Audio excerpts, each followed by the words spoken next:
Che Guevara ஷேகுவேரா Che Guevara இந்த மாதிரி 2 3 வகையாக அந்த வார்த்தையை வந்து சொல்லலாம். ஷேகுவாரா அப்படின்னு சொல்லக்கூடிய அவர் அந்த நபர் வந்து நிறைய பேர் பார்த்துருப்பீங்க. சினிமாவில், டிஷர்ட்ஸில், ஃப்ளெக்ஸ் போர்ட்ஸில், டிஷர்ட் பின்னாடி முன்னாடி இல்லை இளைஞர்கள் சுற்றி சுற்றி பிரிண்ட் பண்ணிக்கிறத பார்த்துருப்பீங்க. ஆனால் அத்தனை பேருக்கு அவரோட பேர் தெரியும்னு தெரியாது. எத்தனை பேருக்கு பேர் தெரிஞ்சாலும் அந்த பேர் எப்படி சொல்லணும்னு தெரியாது. அப்படியே எப்படி சொல்லணும்னு தெரிஞ்சிருந்தாலும் ஷேகுவேரா ஷேகுவாரா எந்த மாதிரி சொல்லணும்னு தெரிஞ்சிருந்தாலும் அவரோட உண்மையான ரைட் சைட் ஆஃப் ஹிஸ்ட்ரி, அவருடைய உண்மையான வரலாறு எத்தனை பேருக்கு தெரியணும் அது தெரிஞ்சிருக்காது. ஏன்னா மார்க்கெட்டில் புத்தகங்கள் வந்து விற்கக்கூடிய இடங்களில் பார்த்தீங்கன்னா, எக்ஸிபிஷனில், புக் எக்ஸிபிஷனில் பார்த்தீங்கன்னா, ஃபிடல் காஸ்ட்ரோ ஆகட்டும், ஷேகுவார் ஆகட்டும், இவங்களுடைய புத்தகங்கள்லாம் இவங்களோட பயோகிராஃபி, ஆட்டோபயோகிராஃபி, இவங்களோட பயோகிராஃபிஸை குறிப்பாக பார்த்தீங்கன்னா என்ன மாதிரி பண்ணுறாங்க அப்படின்னா, பிப்ளியோகிராஃபி பின்னாடி பிப்ளியோகிராஃபியே இருக்கிறது எங்கேருந்து பிரைமரி சோர்ஸ் வந்து எடுத்தாங்கன்ற ஒரு குறிப்பே இல்லாத ஒரு புத்தகங்கள்லாம் விற்கப்படுது பெரும்பாலும். குறிப்பாக வந்து இந்தியன் சப்கான்டினென்ட்டில் விற்கக்கூடிய புத்தகங்கள் பார்த்தீங்கன்னா, பிரைமரி சோர்ஸ், செகண்டரி சோர்ஸ்லாம் இல்லாமே, பிப்ளியோகிராஃபி இல்லாமே பல புத்தகங்கள் வந்து சுற்றிட்டு இருக்குது பார்த்துருப்போம். அப்போது அந்த ரைட் சைட் ஆஃப் ஹிஸ்ட்ரி, உண்மையான வரலாறு என்ன, சரியான வரலாறு என்னன்னு தெரியாமல் விட்டுறதுனால, அதை வந்து பிரைமரி சோர்ஸ் வந்து படிக்க முடியாமல் போகிறதுனால மக்களுக்கு வந்து அது விழிப்புணர்வு, அறிதல், புரிதல், முழு புரிதல் இருக்கிறது இல்லை. அப்போது பால் கெங்க அப்படிங்கிற ஒரு புத்தகங்களை பார்த்தீங்கன்னா, அவரோட ரிப்பப்ளிக்கன் அதாவது ரிப்பப்ளிக்கன் ஸ்லாண்ட் கொண்ட யாராவது எல்லாருமே ஒரு ஸ்லாண்ட் உள்ளவங்க தான், அதாவது சார்பு உள்ளவர்கள் தான். ஆனால் எந்த சார்பு, சரியான சார்பா தவறான சார்பா அப்படின்னு வித்தியாசங்கள் இருக்குது.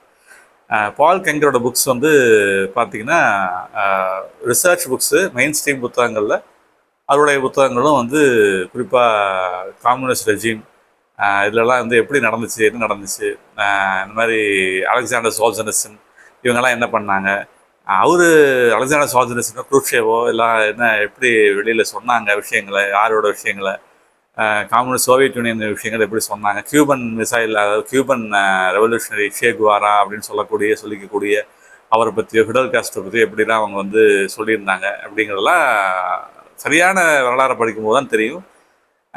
ஈவன் கெனடி இருந்துட்டு பிரசிடெண்ட்டாக இருந்துட்டால் பரவாயில்லன்னு ஃபிடல் காஸ்ட்ரோ சொன்ன விஷயங்கள்லாம் கூட இப்போது எடுத்து வெளியில் விடப்படுது. ஏன்னா ஜேஎஃப்கே அல்லது கெனடியுடைய மர்டர்ஸ் குறித்ததான விஷயங்களை வந்து அமெரிக்கன் பிரசிடென்ட் ட்ரம்ப் வந்து இப்போ வெளியிடுறாரு. அந்த பேப்பர்ஸ்லாம் விடும்போது அதெல்லாம் இப்போது சொல்லப்படுது.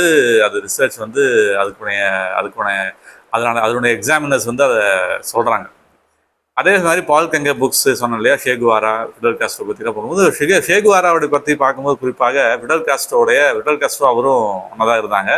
அவங்களோட ரெஜிமில், சோவியத் ரெஜிம், கம்யூனிஸ்ட் ரெஜிமில், கியூபாவில் அவங்களுடைய, அதாவது அவர் பெட்டிஸ்டா அப்படிங்கிற ஒரு அதிபர் இருந்தார். அவங்களுக்கு எதிராக அவங்க வந்து புரட்சின்ற பேரில் பண்ணாங்க. இதெல்லாம் வந்து அவுட்லைனாக தெரிஞ்சிருக்கும். ஆனால் இவங்களுடைய ஃபிடல் காஸ்ட்ரோவுடைய ஷேகுவாராவுடைய பின்னணியில் வந்து அவங்களுடைய ரெஜிமை வந்து இவங்க ஓவர்டேக் பண்ணதுக்கப்புறம் என்ன நடந்துச்சு அப்படின்னா, அநேக விஷயங்களில் வந்து கிட்டத்தட்ட 1,00,000 பேருக்கு மேற்பட்ட கொல்லப்பட்டார்கள், சிறைப்படுத்தப்பட்டார்கள், நாடு கடத்தப்பட்ட நாட்டிலேருந்து வெளியில் போனால் அங்கேயே வெளியில் தப்பிச்சு ஓடுறாங்க, கியூபாலேருந்து தப்பிச்சு ஓடுறாங்க அப்படின்னா கப்பல் வழியாவோ கடல் வழியாக போகிறாங்கன்னா அங்கேருந்தே அவங்கள பிடிச்சி கடலுக்குள்ளே சுறாமீனுக்கு இரையாக்கி போடுறது. இண்டஸ்ட்ரியல் மினிஸ்டராகவும் ஷேகுவாரா இருந்தார் அந்த டைமில், ஃபிடல் காஸ்ட்ரோ டைமில். அப்போ ஃபிடல் காஸ்ட்ரோவும் ஷேகுவாராவும் சேர்ந்து தான் அதெல்லாம் பண்ணதாக வரலாறு குறிப்பிடுது. அப்போது 1,00,000 பேருக்கு மேற்பட்டவர்கள், ஒரு அரௌண்ட் 1 lakh பீப்புள் வந்து இவங்களால் வந்து கொல்லப்பட்டார்கள், சிறைப்படுத்தப்பட்டார்கள், கொடுமைக்குள்ளாக்கப்பட்டார்கள். என்டையர் கியூபாவுடைய எக்கானமியே இவங்களால் வீழ்ந்து போச்சு. அப்போ வந்து இப்போ வளரும் நாடுகளுக்குள்ள, வளரும் டெவலப்பிங் கண்ட்ரிஸ் மத்தியில் கியூபாவும் ஒரு நாடாக இருந்துச்சு. இவங்களோட ஓவர்டேக் அப்புறம் என்ன ஆயிடுச்சுன்னா, காஸ்ட்ரோ குவாரா ஷேகுவாராவுடைய ரெஜிமில் கண்ட்ரோலில் என்ன ஆயிடுச்சு, நிறைய பேரை கொன்னதுனால நிறைய எக்ஸ்பர்ட்ஸு, நிறைய திங்க் டேங்க்ஸ்லாம் வெளியில் தப்பிச்சு ஓடினாங்க. வெளியிலேருந்து அதாவது நாட்டை விட்டு வெளியே ஓடினாங்க, கொல்லப்பட்டாங்க. அப்போ இப்படிப்பட்ட வரலாறு கொண்ட விஷயங்களில் கம்யூனிஸ்ட் ரெஜிம்னா, அதாவது ஒரு கம்யூனிசம் அப்படின்னு சொல்லப்படக்கூடிய அந்த விஷயத்தில் நம்ம பார்க்கக்கூடிய விஷயங்கள், அவங்க சொல்லக்கூடிய விஷயங்கள் என்ன அப்படின்னா, ஏற்கனவே நான் அதில் வீடியோஸ் போட்டிருக்கேன் யூடியூப்பில். அதாவது அதில் இருக்கிற சிக்கல் என்ன அப்படின்னா, அதாவது பொது உடைமை தத்துவம் சொல்லக்கூடியதில் பொது உடைமையாக டொட்டாலிட்டேரியன், அதாவது இப்போ பொது உடைமையாக பண்ணக்கூடிய விஷயங்கள் பொது உடைமையாக பண்ண முடியுமா அப்படின்னு பார்த்தா அவங்களால முடியறதில்ல. வெனிசுவேலா, ரஷ்யா, மேசேதோன் சைனாவில், பால்பாட் இதில், கேம்போடியாவில் நிறைய இடங்கள்ல அவங்களால பண்ண முடியாமல் போனதுக்கான காரணம் அவங்களுடைய அடிப்படை ஃபவுண்டேஷன் தத்துவம் வந்து பிழையாயிட்டதுனால தான். ஏன் பிழையா இருக்குன்னா, அங்கே கண்காணிப்பு அப்படிங்கிற கடவுளுங்கிற காடுன்ற அந்த தத்துவம் அங்கே இல்லாமல் போனதுனால, தியோடர் டாஸ்டாவ்ஸ்கி சொன்னபடி, ரைட்டர் நான் டாஸ்டாவ்ஸ்கி சொன்னார், கடவுள் இல்லை என்று சொல்லிவிட்டால் எல்லாமே பெர்மிசிபிள் ஆகிற ஒரு ரிஸ்க், டேஞ்சர் இருக்கு, எதை வேணா யார் வேணா செய்யலாங்கிற ஒரு ரிஸ்க் இருக்கிற ஒரு தத்துவமாக அது கம்யூனிசம் மார்க்சிசம் இருக்கிறதுனால அதில் இருக்கிற சிக்கல் அதுதான்.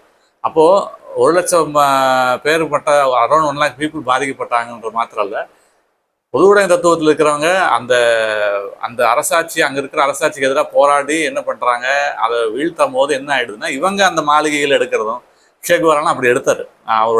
அவங்களுடைய மாளிகையில் அவர் ஆக்குபை பண்ணி அவங்க வந்து ஒரு ஒரு ஒரு ஒரு பொதுவுடைமை தத்துவம்னு அவங்க சொன்னபடி இருந்தால் அதை ஏழைகளுக்கு பகிர்ந்து கொடுக்கணுமா இல்லையா? அதை ஏன் பண்ணலை? மாளிகை காஸ்டல்ஸ் வந்து மாளிகையில் அவங்க கைப்பற்றி அவங்க அதில் சுகபோகமாக வாழ முற்பட்டது, வாழ்ந்தது. ஒருத்தருக்கு 7 டிவி 8 டிவி, ஒருத்தருக்கு 6 பாத்ரூம் 7 பாத்ரூம், 40 ரூமு, இந்த மாதிரியான விஷயங்களை வந்து அவங்க ஏன் குடியேறுறாங்க? ஏன் சேகுவாராவோ இல்லை வந்து பிடல் காஸ்ட்ரோ வந்து ஏன் அவ்வளோ சொத்துக்களை அவங்க வந்து சேர்க்க முடிஞ்சுது அப்படின்னா, பொதுவுடை தத்துவம்னு சொல்லிட்டு அது மக்களுக்கு தேவையான ரீடிஸ்ட்ரிபியூஷனை பண்ணாமல் அவங்க அதை அக்யூமுலேட் பண்ணக்கூடிய விஷயங்களாக பண்ணிடுறாங்க.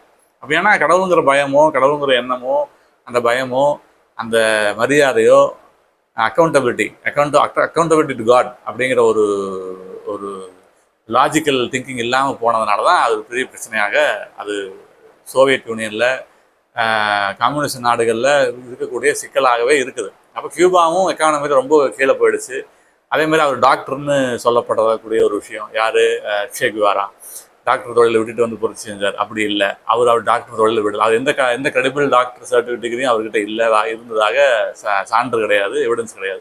எந்த யூனிவர்சிட்டியில் அவர் டாக்டருக்கு படித்தாருங்கிற சான்று எவிடன்ஸ் கிடையாது.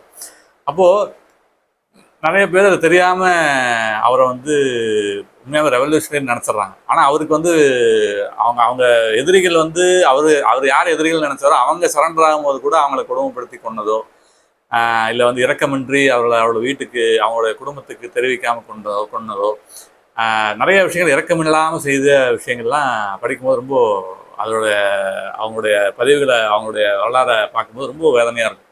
அதே சமயத்தில் டாக்டர் அவங்க இல்லை, அவர் டாக்டர் இல்லை. அதே மாதிரி அவருக்கு வந்து கே ரைட்ஸ், அதாவது கே ரைட்ஸுங்கிற சொல்லக்கூடிய அந்த மக்களை கண்டா பிடிக்காது. அதாவது தத்துவ ரீதியாக நமக்கும் கே ரைட்ஸ் மூவ்மெண்ட்டுக்கும் வித்தியாசங்கள் இருக்குது, நம்ம அதை ஏற்றுக்கொள்வது கிடையாது. ஆனால் அதுக்காக அவங்கள கொல்லணுமா அப்படின்னா இல்லை. அவர்களுக்கு என்ன சரியோ அதை நம்ம சொல்லித்தரோம், அதுதான் சரியான முறை. சொல்லித்தரணும், அதை வந்து அவங்களுக்கு வந்து புரிய வைக்கணுங்கிறது தான். ஜெண்டர் டிஸ்ஃபோரியா ஆகட்டும், கே ரைட்ஸ் மூவ்மெண்ட்டாக இருக்கட்டும், நம்ம இப்போ அது எது சரி எது தவறுன்னு அவங்க சொல்லிக் கொடுக்கணும் இல்லையா?